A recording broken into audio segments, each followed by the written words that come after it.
من هنا من تونس الخضراء ومرورا بمصر أم الدنيا انطلقنا في رحلة نصطحب فيها ممثلين عن الحكومة التونسية في زيارة لقطاع غزة المنكوب. كم هي محملة بالمعاني والعبر هذه الرحلة، وكم هي رائعة حكومتنا الشرعية. من هذا النزل المشرف على شاطئ النيل توجه الوفد التونسي إلى غزة عبر البر. أين أنت؟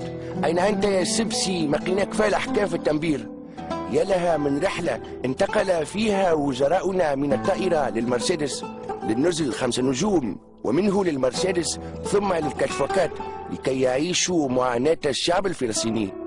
وحده السيد سليم بن حميدان بدأ رحلته مرسكي في الكار، وسمير ديلو مغطي عليه باش ما يشوفوش الكنترولور. يا لها من حكومة شعبية ومتضامنة. هذا السيد سمير ديلو عند وصوله لغزة يلبس في صباته، نعم يلبس في صباته في حركة رمزية يقول من خلالها لنتنياهو: هاني هابط لك للتيران باش نكور بيك.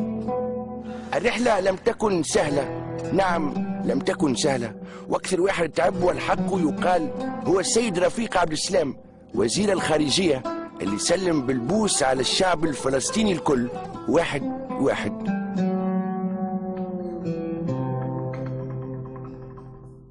السيد خليل الزاوية أيضا تعب، ورست لهم شادينه من يده براتسو باش ما يدوخش. وماكم تعرفوا جماعة حزب التكتل الكل ما همش مستنسين بالتمرميد. زيارة تاريخية بأتم معنى الكلمة.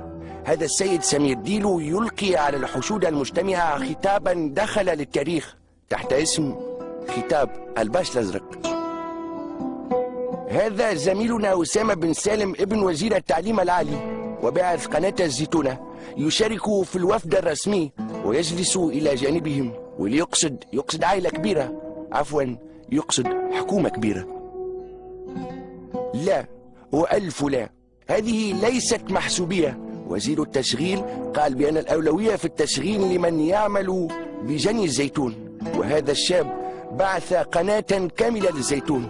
كيفاش تحبوه ما يخوش الأولوية في الحصول على السلق الصحفي؟ فأين العجب؟ هذا السيد عماد الدايمي مدير ديوان رئيس الجمهورية الذي بدت عليه خلال الرحلة علامات الحيرة، لعله يفكر ويتساءل ما هو الأسهل، حل قضية الشرق الأوسط أم حل لغز الكالسيتا والصبات بتاع الرئيس المرزوقي؟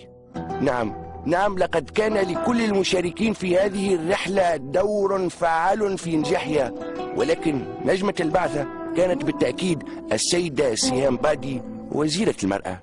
اليوم اللي تغير ان نحب نتفاعلوا تفاعل فعلي، ان نحب نكونوا فاعلين.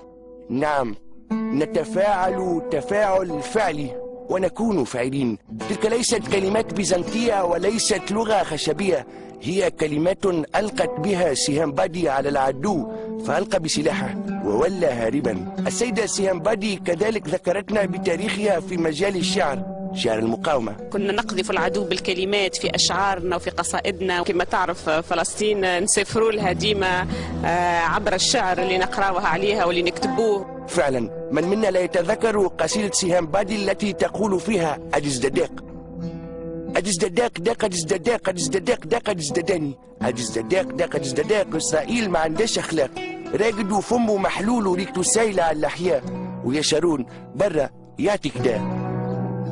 تركنا أرض غزة المنكوبة وعدنا مع أعضاء وفدنا الحكومي متمنين لإخواننا الباقين هناك تحت القصف والحصار أن يحميهم الله ويرزقهم الصبر الجميل. مع تحيات جميل الدخلاوي من غزة.